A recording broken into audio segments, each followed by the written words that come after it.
मी पुन्हा येणार आहे, मी पुन्हा येणार आहे. काय येऊन काय करणार आहेस? गवत उपटिणार आहेस?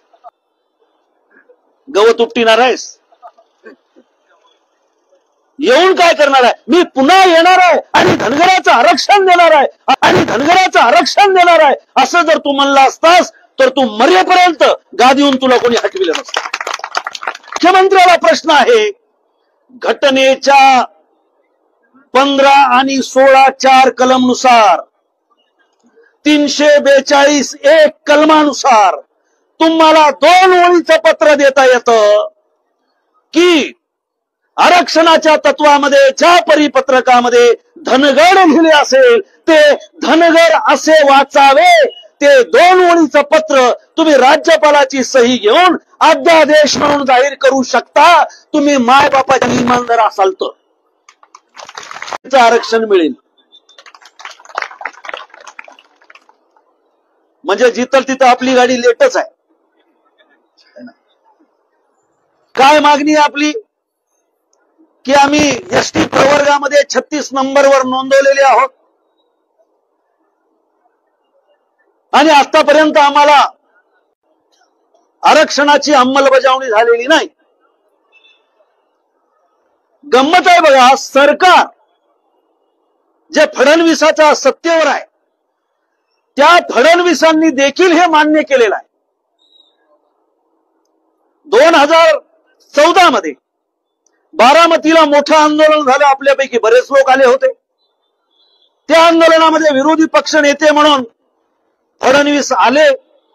आपला पवित्र भंडारा कपाळावर लावला, पिवळी दस्ती गळ्यात घातली आणि सांगितलं की तुमचा प्रश्न मला कळलेला आहे. आता आम्हाला असं वाटतं की बाबा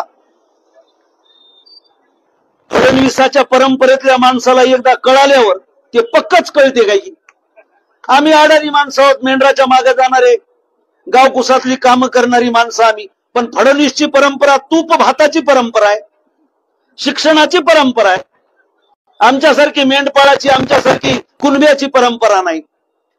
आणि आम्हाला विश्वास वाटला की जे फडणवीस म्हणतायत की मी आज विरोधी पक्ष नेता आहे, तुमचा प्रश्न मला कळालेला आहे, तुमची मागणी संविधानाला धरून आहे, तुम्ही तुमच्या मताचं बळ आमच्या सोबत द्या. आम्ही सत्तेवर आल्यानंतर पहिल्या कॅबिनेटमध्ये तुमच्या आरक्षणाचा प्रश्न निकाली काढू, तुमच्या हातामध्ये एसटीचं सर्टिफिकेट देऊ. येळकोट येळकोट जय मल्हार झालं, भंडारा आम्ही उधळला. अहो सगळेच म्हणजे आमच्यासारखे बीजेपीच्या विचारधारेचे नसलेले, जे आमचं रक्त अहिल्यादेवी होळकरांचं रक्त आहे, यशवंतराव होळकरांचं रक्त आहे आणि फुले शाहू आंबेडकरांचा विचार घेणारे आम्ही कार्यकर्ते देखील जमातीचं हित होत असेल तर भाजपला मतदान करा असं बोललो होतो. त्याच्यामध्ये दीपक बोराडे होते, आम्ही होतो सगळे. काय झालं? पहिली कॅबिनेट गेली, पहिलं सरकार गेलं, धनगर जागच्या जागीच आहेत. म्हणजे तुमच्यासारख्या नेत्याकडून आम्हाला अपेक्षा होती, कारण परंपरेने आम्ही फसत आलो होतो. आम्हाला असं वाटलं होतं की तुमचं नवं सरकार आल्यानंतर तुम्हाला आमच्या मतांची गरज पडेल, तुम्ही आम्हाला सोबत घ्याल. पण तसं अजिबात झालं नाही. तुम्ही आमच्या पाठीमध्ये खंजीर खुपसला आणि त्याच्यानंतर पुन्हा तुम्ही स्वतःसाठी या महाराष्ट्राला म्हणालात मी पुन्हा येणार आहे, मी पुन्हा येणार आहे. काय येऊन काय करणार आहेस? गवत उपटिणार आहेस? येऊन काय करणार आहे? मी पुन्हा येणार आहे आणि धनगराचं आरक्षण देणार आहे असं जर तू म्हणला असतास तर तू मरेपर्यंत गादीहून तुला कोणी हटविलं नसतं, मरेपर्यंत. परंतु तुम्हाला धनगर म्हणजे भोळे भाबडे येडे वाटतात.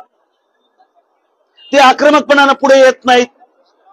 रस्त्यावरच्या लढाया लढण्यामध्ये ते कमी पडतात, कारण पोट भरण्याची मारामार आहे. मेंढराच्या पाठीमागं शेतामध्ये दुसऱ्याचे शेत करतात, शेतमजुरीनं काम करतात, वाटेल त्या पद्धतीनं पोट भरतायत.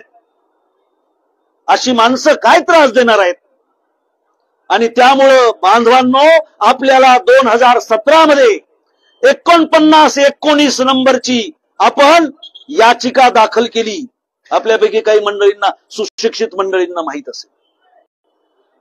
4919 हा आपला याचिका क्रमांक होता.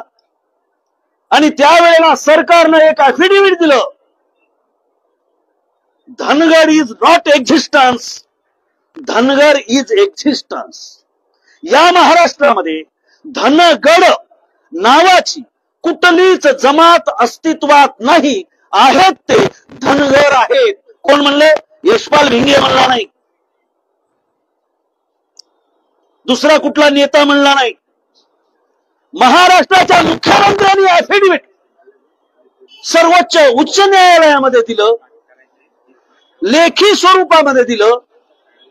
धनगडांचं अस्तित्व या महाराष्ट्रात नाही असं जर मुख्यमंत्री म्हणत असाल तर माझा या जालन्याच्या भूमीतून दीपक बोराडे या ठिकाणी 4 दिवसाचं उपोषण करून या ठिकाणी अतिशय थकलेले आहेत. आपण सगळे साक्षीदार आहात. माझा मुख्यमंत्र्याला प्रश्न आहे, घटनेच्या 15 आणि 16(4) कलमनुसार 342(1) कलमानुसार तुम्हाला 2 ओळीचं पत्र देता येतं की आरक्षणाच्या तत्वामध्ये ज्या परिपत्रकामध्ये धनगड लिहिले असेल ते धनगर असे वाचावे. ते 2 ओळीचं पत्र तुम्ही राज्यपालाची सही घेऊन अध्यादेश म्हणून जाहीर करू शकता. तुम्ही मायबापाच्या इमानदार असाल तर. तुम्ही GR काढला की नाही? आमच्या काही पोटात दुखत नाही कोणाला मिळालं तर. परंतु आमची अवस्था तर बेकार आहे. संविधानाने आम्हाला दिलेला आहे. संविधानाच्या 2 सूच्या केंद्रामध्ये असतात. एक शेड्यूल कास्टची असते, दुसरी शेड्यूल ट्राईबची असते. या 2 सूचीमध्ये बदल करण्याचा अधिकार कुणालाही नाही. मग 36व्या नंबरवर असलेल्या धनगड जमातीचं अस्तित्व महाराष्ट्रात आहे की नाही ही पाहण्याची जिम्मेदारी कुणाची आहे?